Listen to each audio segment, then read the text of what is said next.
Welcome to Across Fun Flex. च्यूंटी और टिड्डी का किस्सा।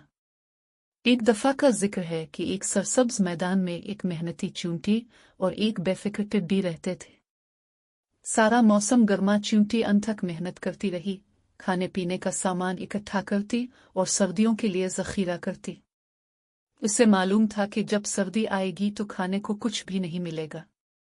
दूसरी तरफ टिड्डी सारा दिन गाना गाती और खेलती रहती, धूप का मजा लेती।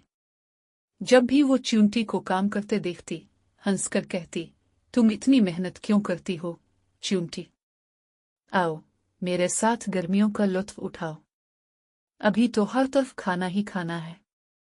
च्यूंटी जवाब देती, मैं सर्दियों के लिए तैयारी कर रही हूँ, जब सर्दी आएगी तब तुम्हें मेरी बात याद आएगी। लेकिन टिड्डी ने च्यूंटी की बातों पर ध्यान नहीं दिया। वो खेलती रही, ये सोचते हुए कि मौसम गर्मा हमेशा रहेगा।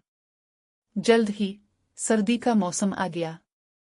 एक बार सरसब्ज मैदान अब बर्फ की मोटी चादर से ढक चुका था। टिड्डी सर्दी और भूख से तड़प रही थी, लेकिन इसे कहीं भी खाना न मिला। मायूस होकर वो च्यूंटी के दरवाजे पर दस्तक देने लगी, उम्मीद के साथ कि शायद वो उसकी मदद करे। च्यूंटी अपने आरामदेह घर में बैठी हुई थी। उसने कांपती हुई टिड्डी को देखकर कहा, मैंने तुम्हें कहा था कि सर्दी आएगी, मगर तुमने मेरी बात नहीं सुनी। मुआफ करना, लेकिन मैं अपना खाना तुम्हारे साथ नहीं बांट सकती। मैंने सारा मौसम गर्मा मेहनत से ये जखीरा किया है।